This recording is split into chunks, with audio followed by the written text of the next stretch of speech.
August 22nd, 1944. Lisieux, France. A city burning. German machine guns echo through medieval streets. And in the middle of it all, a woman walks calmly across a battlefield, carrying a pitcher of cider. This is not a story about generals or grand strategies. This is the story of a single moment that captured everything World War II was really about. Courage, humanity, and the thin line between life and death. What you're about to hear is the untold story behind one of the war's most iconic images. A story of a French town destroyed, a British gunner holding the line, and a woman who refused to let war steal her dignity. By the summer of 1944, the world was watching Normandy. D-Day had succeeded, barely, but the war was far from over. After the beaches came the bocage, the hedgerows, miles of dense French farmland where every field was a fortress, every stone wall a machine gun nest. The Allies were winning, but at a terrible cost. By mid-August, the breakout had begun. Operation Totalize, Operation Tractable. Canadian and British forces pushed south and east, trying to cut off the German 7th before they could escape across the Seine River. And right in the middle of that escape route sat Lisieux, a medieval town of 18,000 souls, home to the Basilica of Saint Therese, one of France's most sacred sites, a place that had survived 1,000 years of history. The Germans knew the Allies were coming, and they had no intention of letting Lisieux fall easily. August 19th, 1944. While most of the German 7th Army retreated in chaos, certain units were ordered to hold, delay, buy time. Lisieux became a delaying point. Wehrmacht engineers rigged the basilica's foundations with demolitions. Machine gun teams occupied windows overlooking every approach. Snipers nested in the cathedral spires. The plan was simple. Make the British bleed for every street, then withdraw in darkness before encirclement. It was a losing strategy, but it could buy the German army precious days. But there was a problem. The Germans hadn't counted on. Lisieux wasn't empty. Thousands of civilians remained, trapped between the retreating Wehrmacht and the advancing Allies. They hid in cellars, in the basilica's crypt, anywhere they could find shelter from the shells.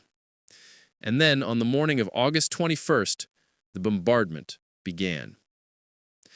The British 51st Highland Division and elements of the 6th Airborne Division approached Lisieux from the northwest. They expected resistance. What they didn't expect was what they found. The town was an inferno. Allied bombers and artillery had done their work. Medieval timber frame houses collapsed into rubble. Smoke choked the narrow streets. And somewhere in that hell, German guns were still firing.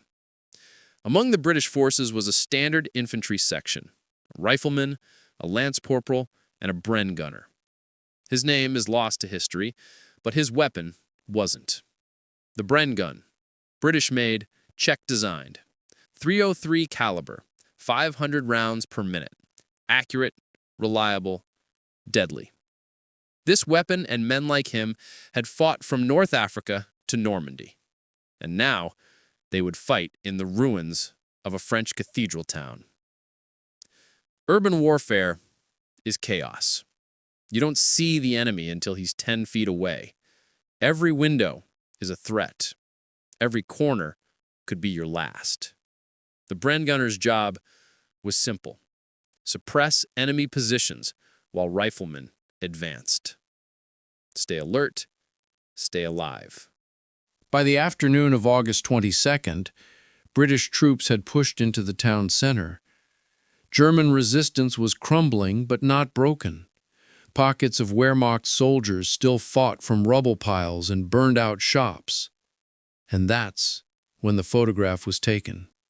Rue Victor Hugo, a street barely recognizable, bricks, smoke, the smell of cordite and burning wood.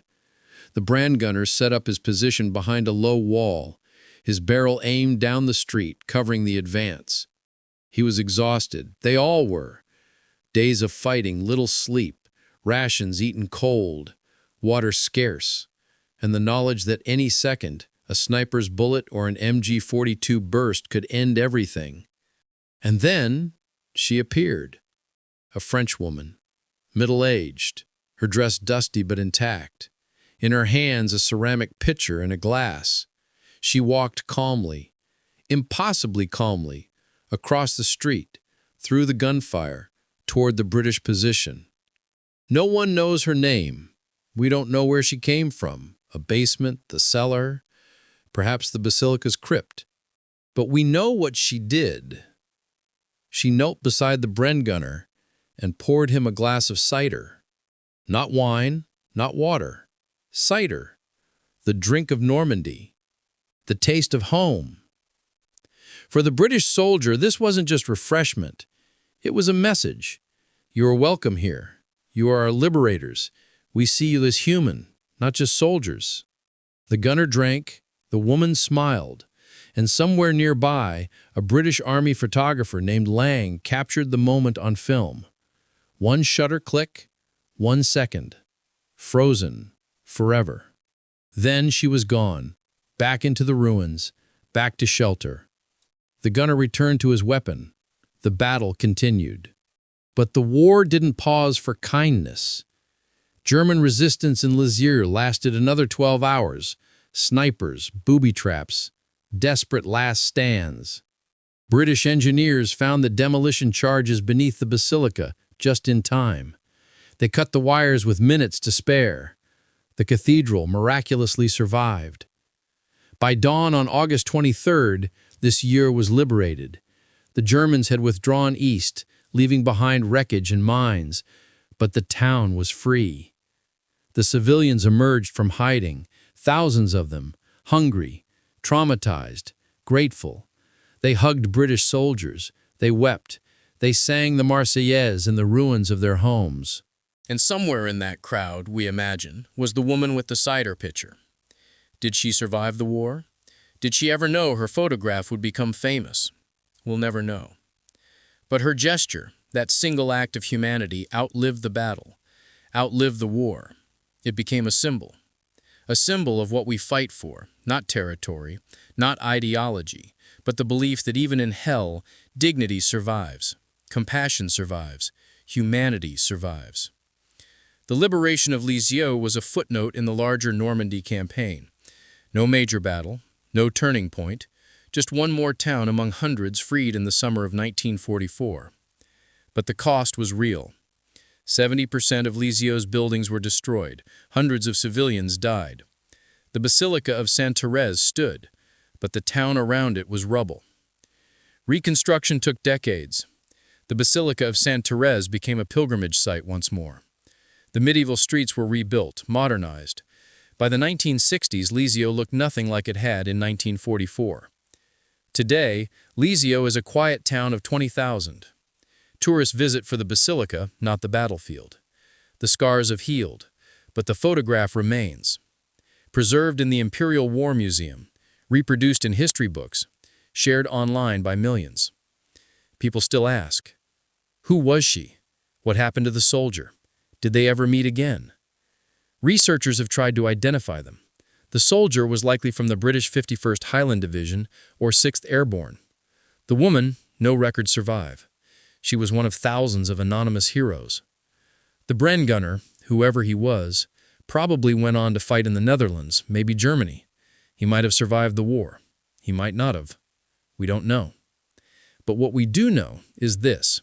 In August 1944, and the worst moment imaginable, a stranger showed kindness to another stranger, and that mattered. War is often remembered through numbers, divisions, casualties, kilometers gained or lost. But war is not numbers. War is people. It's the terrified 19-year-old manning a machine gun in a foreign country. It's the grandmother hiding in a cellar, praying the shells miss her home.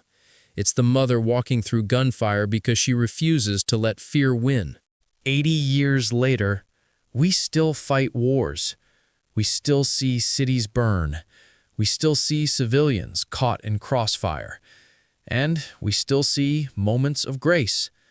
A Syrian doctor treating wounded under bombardment, a Ukrainian grandmother feeding soldiers defending her village, an Afghan interpreter risking everything to help foreigners. The woman in Lisieux teaches us something timeless. The opposite of war is not peace. The opposite of war is compassion. A glass of cider, poured under fire, shared between strangers. In that moment, the war stopped mattering. What mattered was the simple truth that we are all human. We all thirst, we all suffer, we all hope.